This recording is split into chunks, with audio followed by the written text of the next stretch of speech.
Mothership Simhadri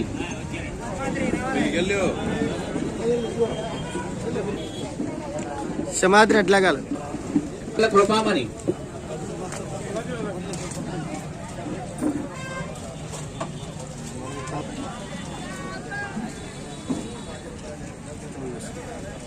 Lakshmi కుమారి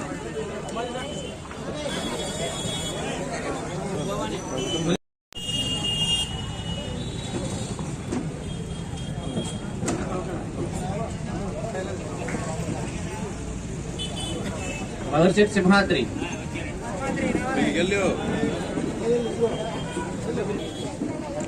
సింహాద్రి ఎట్లాగాలి కృపామణి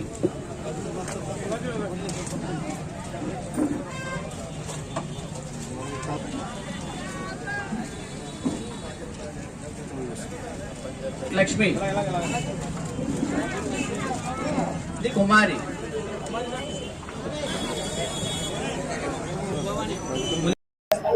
అందరికీ నమస్కారం. అందరికీ ముందుగా సంక్రాంతి శుభాకాంక్షలు తెలియజేసుకుంటూ ఉన్నా. ఈరోజు అనేక అభివృద్ధి కార్యక్రమాలకి సంక్షేమ కార్యక్రమాలకి శ్రీకారం చుట్టడం జరిగింది. గత వారం రోజులుగా కూడా నియోజకవర్గంలో పెద్ద ఎత్తున అభివృద్ధి కార్యక్రమాలు చేయడం జరుగుతూ ఉంది.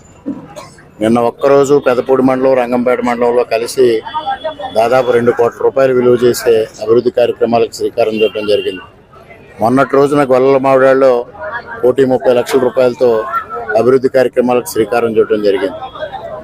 గత వారం రోజులుగా నియోజకవర్గంలో దాదాపుగా 8 కోట్ల రూపాయలు అభివృద్ధి కార్యక్రమాలకి శ్రీకారం చుట్టడం జరిగింది. ఈరోజు ఉదయం అనపర్తి మండలం రామవరం గ్రామంలో పరిధిలో ఏదైతే హోమియో ఆసుపత్రి గతంలో 1983లో అప్పటి శాసనసభ్యులు కీర్తిశేషులు నల్లమిల్లి మూలారెడ్డి గారు నిర్మాణం చేసి ఆ రోజు ప్రారంభించారు. అది శిథిలావస్థకు వచ్చిన నేపథ్యంలో ఇవాళ కొత్త ఆసుపత్రి నిర్మాణం కోసం 20 లక్షలతో ఉదయం శంకుస్థాపన కార్యక్రమం చేసి పనులు మొదలుపెట్టే దిశగా ముందుకు వెళ్ళడం జరిగింది. అదేవిధంగా ఈరోజు ఏదైతే అనపర్తిలో పారిశుద్ధ్య కార్మికులు 130 మంది ఉన్నారో అనపర్తి గ్రామ పంచాయతీ పరిధిలో వారికి బట్టలు, అదేవిధంగా మిఠాయిలు, నూనె, సబ్బు ఇటువంటివన్నీ అందజేసి వారి సంక్షేమం కోసం కృషి చేయడం జరుగుతూ ఉంది. ఇటీవల కాలంలో అనపర్తి గ్రామ పంచాయతీ పరిధిలో 12 లక్షల రూపాయలు ఖర్చు పెట్టి మొత్తం డ్రైన్స్ అన్నీ డీసిల్టింగ్ చేయడం జరిగింది. గత వైఎస్ఆర్సీపీ ప్రభుత్వంలో 5 సంవత్సరాల్లో కూడా దాన్ని నిర్లక్ష్యం చేశారు.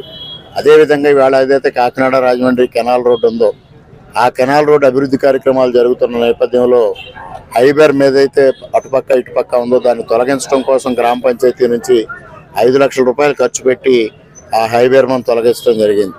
ఈ విధంగా అనేక కార్యక్రమాలను చేపట్టడం జరిగింది. ముఖ్యంగా పారిశుద్ధ్య కార్మికుల సంక్షేమం కోసం గత సంవత్సరం వారికి 5 సంవత్సరాలుగా పెండింగ్లో ఉన్న ఏరియర్స్ 6,19,000 రిలీజ్ చేయడం జరిగింది.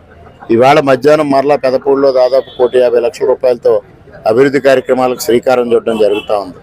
ఇవన్నీ మార్చిలోపు ప్రారంభించి ప్రజలకి అభివృద్ధిని అందివ్వాలి, సంక్రాంతి కానుక అందివ్వాలని కృషి చేయడం జరుగుతూ ఉంది.